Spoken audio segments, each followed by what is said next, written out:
Muy buenos días, hermanas. Dios les bendiga a todas. Continuamos con nuestro estudio acerca del contentamiento. Ya vamos por la cuarta parte y les recuerdo que estamos viendo cómo reflexionar y meditar en que el Señor es quien ordena toda la situación en nuestra vida, nos puede ayudar a vivir en un contentamiento como Él lo ha mandado. Estamos viendo 4 aspectos acerca de esta temática. Y ya vimos la primera, que se trataba de que todo es ordenado por Dios irrevocablemente. La segunda fue, todo es ordenado por Dios justa y rectamente. Y hoy vamos a ver, todo es ordenado por Dios sabiamente. Dice el autor, así como al principio hizo Dios todas las cosas con sabiduría, como lo dice el Salmo 104:24, con esa misma sabiduría infinita dispone y gobierna ahora todas las cosas. Dice, esto se aplica no solo en lo que se refiere a toda la creación en toda su plenitud, sino también con respecto a cada una de sus partes, especialmente al ser humano, ¿verdad? Y vemos de qué manera hizo Dios todas las cosas, como dice el Salmo 104, dice que lo hizo sabiamente, que todo lo que Dios hace y todo lo que Dios ordena lo hace de manera sabia, ¿cierto? No es como nosotros. ¿Quién de nosotros podría, quién de nosotras podría hoy levantarse y decir, no, yo voy a tomar esta decisión y estoy totalmente segura que no es equivocada, yo voy a hacer esto de esta forma y estoy totalmente segura que no me voy a equivocar, que no va a haber ningún error porque estoy actuando perfectamente sabia? Ninguna de nosotras, ¿verdad?, lo podría hacer. Pero podemos descansar en el Señor, que el Señor es completamente sabio y todo lo que Él ha hecho y ordena es de manera sabia. Dice, si lo creyéramos y lo consideráramos, esto contribuiría grandemente a nuestro contentamiento, cualquiera que fuera nuestra situación. Por cierto, es totalmente absurdo que encontremos falta o nos disguste aquello que Dios hace con sabiduría admirablemente.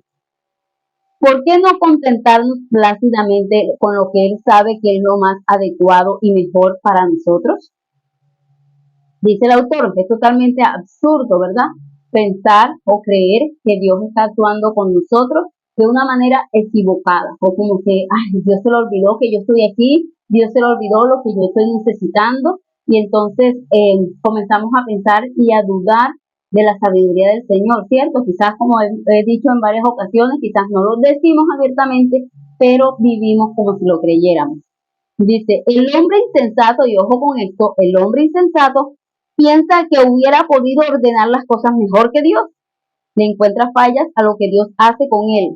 Pero en última instancia, su pretendida sabiduría es su peor insensatez. ¿Cierto? El hombre insensato piensa que él hubiera podido hacer las cosas mejor. Y ahora me pregunto yo, ¿cuántas veces nosotras hemos sido insensatas? Creyendo que si hubiéramos podido controlar las cosas, nosotros los hubiéramos hecho de tal manera. Ojo con lo que decimos, muchas veces nos expresamos como que, ay, si yo hubiera podido hacer esto, si yo lo hubiera hecho de esta manera, si yo hubiera hecho o permitido que las cosas sucedieran de tal forma, ¿cierto? En cierta medida estamos diciendo que Dios no actuó sabiamente, que nosotros podríamos hacerlo mejor. Tan solo compensar en querer retroceder el tiempo y cambiar una situación que no estaba bajo nuestro control, es decir, Señor, no te equivocaste, no fuiste tan sabio en esta parte y guiaste las cosas por el camino no indicado. Entonces, ojo con eso, porque eso es una actitud propia de una mujer insensata. ¿Qué decisiones sabias toma siempre Dios para los hombres? Los santos lo verán cuando vayan al cielo, sino antes. Entonces no habremos de someternos silenciosamente a su voluntad diciendo, Él nos elegirá nuestras heredades. Dejemos que el Señor elija nuestras heredades. Dejemos que el Señor elija lo que hemos de ser, en lo que hemos de trabajar, a lo que nos hemos de dedicar. Muchas veces nosotras nos sentimos frustradas porque Dios no ha hecho conforme a lo que nosotros queríamos, ¿verdad? Ay, que cuando yo estaba joven, yo quise ser esto, yo quise ser enfermera, yo quise trabajar en esto, pero fíjate que Dios tenía para mí otra cosa muy diferente, ahora soy una ama de casa y quizás en ese sentido nos sentimos frustradas, pero qué bueno es el Señor con nosotras. Y vamos a ver más adelante lo que dice el autor, que de verdad debemos meditar en esto.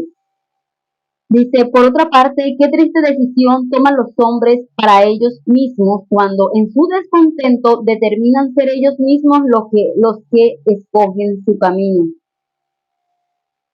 Raquel quería tener un hijo a toda costa. Lo tuvo y le costó la vida. Está mencionando la historia de Raquel, una mujer que inicialmente parecía no ser fértil, pues no había podido tener hijos. Ella se amalayaba muchísimo. En cierta ocasión le dijo a su marido, a su esposo, si tú no me das hijos yo me voy a morir, ¿cierto? Y ella buscó la manera, incluso utilizó una sierva de ella para que le diera a sus hijos o para que tuviera hijos con su marido y ella poder tomarlos como si fueran propios. Ella buscó la manera de poder hacer lo que ella tanto deseaba, tomó su propia decisión y muchas veces nosotras tomamos decisiones sin tener en cuenta a Dios, sin orar primero, sin presentar nuestro caso ante el Señor para que Él sea quien decida las cosas, sino que sin pensarlo o de una manera humana tomamos una decisión, yo lo voy a hacer así porque creo que esto es lo correcto, y después vienen los problemas como le pasó a Raquel. Dice que Raquel tuvo los hijos, pero eso le costó la vida. En su segundo parto, Raquel pierde la vida. Fíjense que no pudo, digamos, gozar de la maternidad que ella tanto quería. Menciona al que era precisamente el esposo de Raquel, Jacob. Dice, no pudo esperar los tiempos de Dios para recibir su bendición. ¿Y en qué mundo de problemas se metió por su apuro? La historia de Jacob, que en su afán de lograr tener la bendición de su padre, la bendición de Dios, realmente detrás de todo eso, dijo mentiras, fue deshonesto, utilizó la mentira para lograr su objetivo, y cuántos problemas no se le vinieron después a Jacob por él, por haber actuado de esa manera, por haber tomado su propia decisión y no consultar al Señor. Pobre criatura, para arruinarte no necesitas más que dejarte elegir tu propia condición.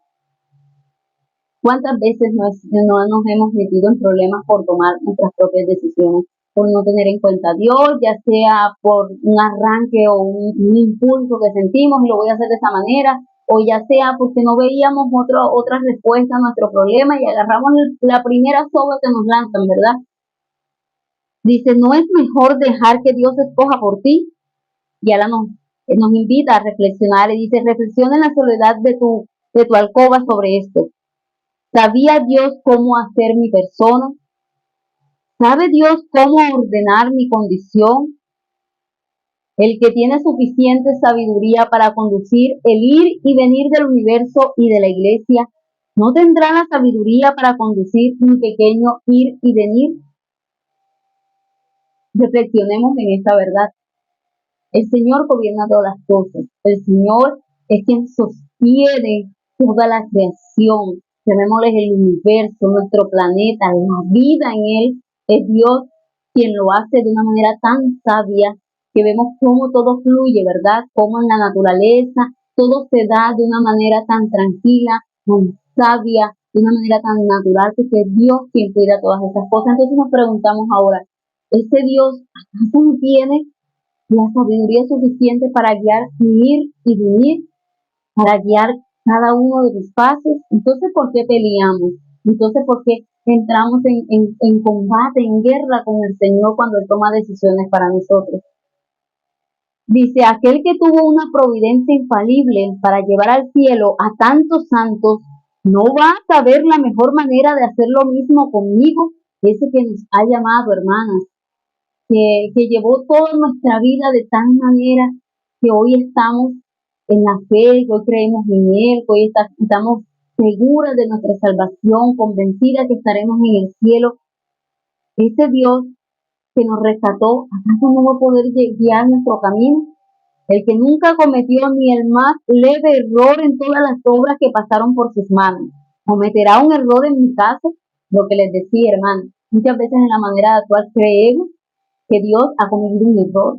Ay, yo hubiera podido decidir, yo hubiera hecho esto. Ay, está lloviendo, no me gusta que esté lloviendo hoy. Si yo hubiese sido Dios, muy seguramente hubiera puesto un esplendoroso sol en esa mañana, ¿cierto?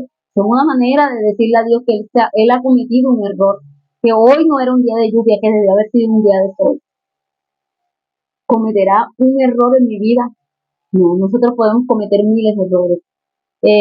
Cada una de las personas que están a nuestro alrededor se pueden equivocar con nosotros. Nosotras como madres nos podemos equivocar con nuestros hijos, pero el Señor no lo hará. Reflexiona sobre todo esto, a ver si acaso calme todas las tormentas de nuestras pasiones.